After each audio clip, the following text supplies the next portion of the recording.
आज इस खबर में हम अदालतों की बात करेंगे और न्यायपालिका में सम्मानित और जिम्मेदार पदों पर बैठे गणमान्य लोगों के आचरण पर उठे सवालों की करेंगे।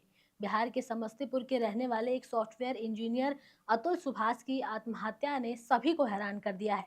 अतुल की पत्नी जौनपुर की रहने वाली है।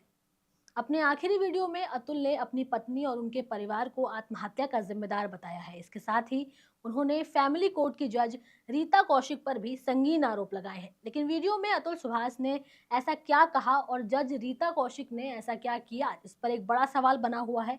जिम्मेदार पद पर बैठी जज ने ऐसा क्या कहा जो बात इतनी बढ़ गई कि अतुल को अपनी जान देनी पड़ी, बताएंगे इस खबर में। लेकिन उससे पहले आप हमारे चैनल द हिंदी टॉप को सब्सक्राइब करें, बेल आइकन दबाना ना भूलें ताकि आप तक पहुंचे हमारी हर खबर सबसे पहले। मरने वाले अतुल सुभाष ने अपने वीडियो में बताया है कि उन्होंने कोर्ट में आत्महत्या की बात की थी तो जज को इस पर हंसी आ रही थी। इतना ही नहीं, उन्होंने केस को सेटल करने के लिए उनसे 5 लाख रुपए की रिश्वत की मांग की थी। आखिर ये किस तरह के जज हैं जो लोगों की जिंदगी की कीमत पैसों से तोलती है।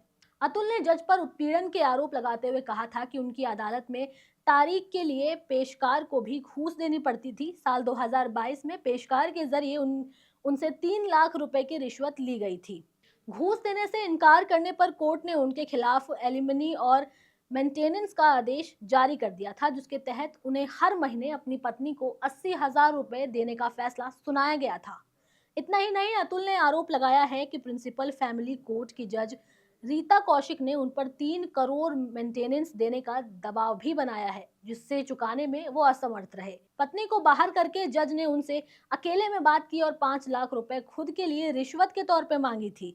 जज ने कहा कि वो 5 लाख रुपए उन्हें दे दे, वो केस को दिसंबर 2024 तक ही सेटल कर देंगी। ऐसे मामले इंसानियत पर कई सारे सवाल खड़े करते हैं। 24 पेज के सुसाइड नोट और 90 मिनट के वीडियो संदेश से अतुल का दर्द साफ तौर पर सामने आया है। पत्नी निकिता सिंघानिया और जौनपुर फैमिली कोर्ट की जज के खिलाफ जिस प्रकार का आरोप लगाया गया है, उनसे कई सवाल खड़े हो रहे हैं। अतुल सुभाष के परिजनों को इस आत्महत्या के मामले ने झकझोर करके रख दिया है। वहीं उनकी मां का एक वीडियो सामने आया है जिसमें वो बेटे की मौत पर दहाड़े मारकर रोती हुई नजर आ रही है।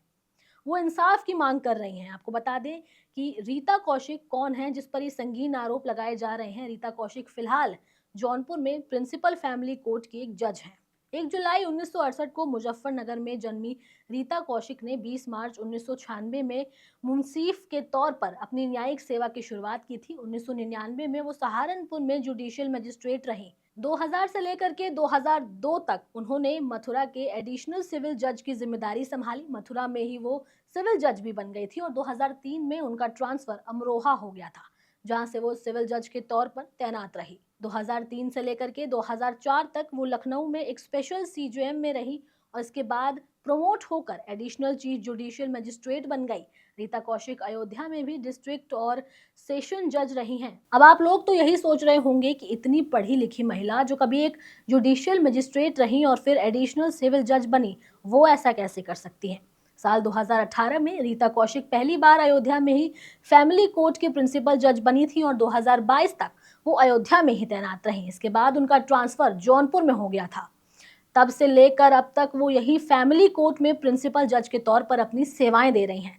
लेकिन इसके पीछे एक बड़ा सवाल उठता है कि क्या परेशानियों से निपटने का समाधान आत्महत्या है। एक माँ से उसका लाल छिन गया, इसके पीछे कौन जिम्मेदार है। शायद रीता कौशिक जैसी महिलाएं जो एक जिम्मेदार पद पर बैठी हैं। इस बात का जवाब आप हमें कमेंट सेक्शन में जरूर दें। हमारे चैनल द हिंदी टॉप को सब्सक्राइब करें। हमें एक्स यानी ट्विटर, फेसबुक और इंस्टाग्राम पर भी फॉलो करें।